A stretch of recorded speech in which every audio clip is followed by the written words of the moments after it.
Let's return now to the story around Mike Burgess, the ASIO boss, and the issue of visas to Palestinian refugees. Joining me is the Shadow Home Affairs Minister, James Paterson. First of all, James Paterson, your reaction to this clarification from Mike Burgess. What do you make of it? Well, personally, Kieran, I'm not surprised. Those are the views that I assumed Mike Burgess held. I've done probably 25 media interviews on this issue, and in not a single one of them have I ever criticised Mike Burgess or ASIO, because I didn't think that he thought it was a good idea to bring Hamas supporters into our country. My criticism and the opposition's criticism has always been focused on the government, and frankly that criticism is even more acute today, because what Mike Burgess has now said is that bringing Hamas supporters into our country is not a good idea because they are a threat to our national security. Now, why is it in almost a month of this debate that no government minister has been able to bring themselves to make this simple statement of fact? What is it that is stopping them putting the national interest and our national security first and saying what Mike Burgess has now said? Is it a little too late for Mike Burgess, though, to clarify the comment? Should he have done it immediately? Because when you say rhetorical support on the one hand would not preclude a visa for someone coming out of Gaza, but now liking a tweet in support of Hamas would. Well, Kieran, this is always much more, frankly, about the character provisions of the Migration Act, which are not administered by ASIO, than it ever was about security assessments. We know only a minority of these Gaza visa applicants are being referred to ASIO for assessment.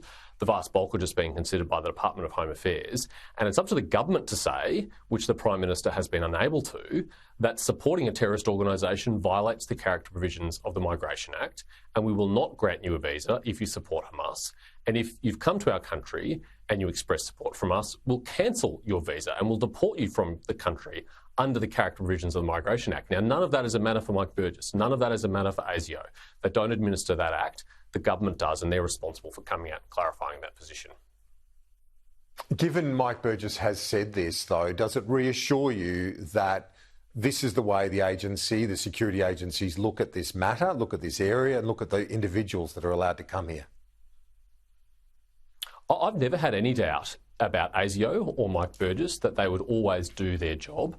But as Mike Burgess himself said on that Insider's interview, they only can do their job when criteria is met and cases are referred to them. And the Prime Minister has misled the Parliament and the public by implying that all of the cases are referred to ASIO when we know only a tiny minority is. This has always been a question of whether the Prime Minister and the Minister for Home Affairs are willing to put the national interest before their political interest. And they've been tested on this repeatedly and have failed that test. I mean, why couldn't they have said clearly in question time when asked repeatedly, we're not going to bring terrorism supporters into our country? That's such a simple thing that any Australian government, left or right, Labor or Liberal, should have been able to commit to. But just on Mike Burgess, and I know you don't want to criticise him, but he's saying his original comments were distorted. It seems to me a rewriting of what he said, though, now when he says if you like a tweet, it'd have to be described as rhetorical support at best to do that, and you would struggle to get a visa, essentially, is what he's saying now. It's different to what he said initially a few weeks ago.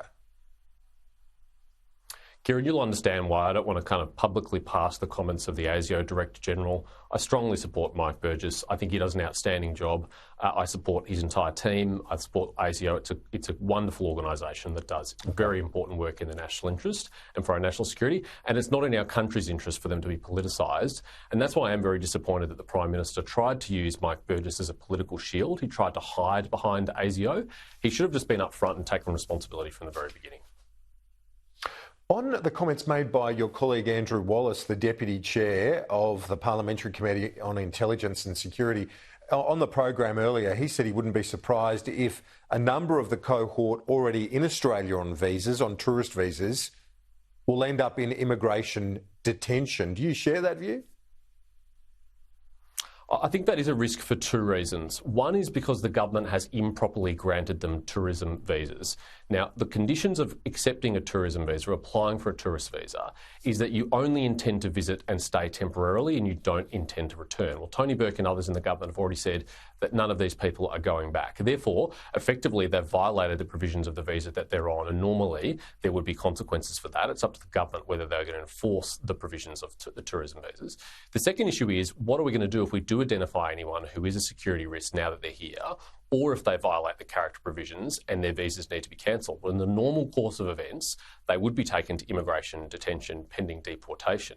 But there is a live question about whether or not they can be deported at all, given Tony Burke and others are saying they can't go back. And all of this comes back to the original sin of the government in this issue, which is tourism visas were never the appropriate visa to grant these people.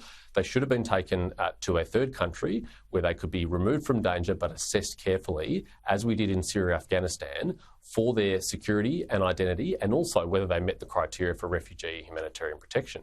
Bringing them on shore means they are now a very difficult cohort to deal with. Do you think, given the number of those that have been allowed into Australia, the size of that cohort, that it's likely there will be security risks among that group? I'm worried both because of the size and because of the rush in granting these visas that could happen.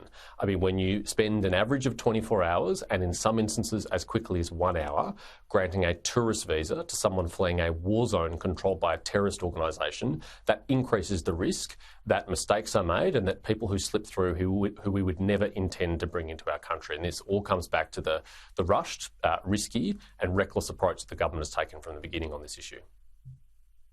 So from the get-go, if you were the minister, what would have happened? How would you have done it? How would you have responded to the pressure to provide some humanitarian support? Well, I think that the case study is there in history, and that is the Syria cohort and the Afghanistan cohort. I mean, in the case of Syria, the National Security Committee of Cabinet met many times and deliberated over this very carefully. And when they reached a landing point, the Prime Minister, then Tony Abbott, was able to stand up and say, this is how many people we're going to bring in, about 12,000. This is the cohorts that we're targeting, persecuted minorities. And this is the process that we're going to have for assessing them for security, identity, and the validity of their claim for refugee and humanitarian status. And they put in place a process that took about a year to resolve, and they were criticised at the time for not doing it more quickly. All of that was available to the government in this case. And for whatever reason, in their wisdom, they decided not to ever announce how they were going to do this, not to ever put a number on the people they intended to bring in, and not to ever clearly state what the process was for assessing them. And it either was because no decision was ever made, or because they just made it up as they went along. James Patterson, appreciate your time. Thanks so much for that. We'll talk to you soon. Thanks, Kieran.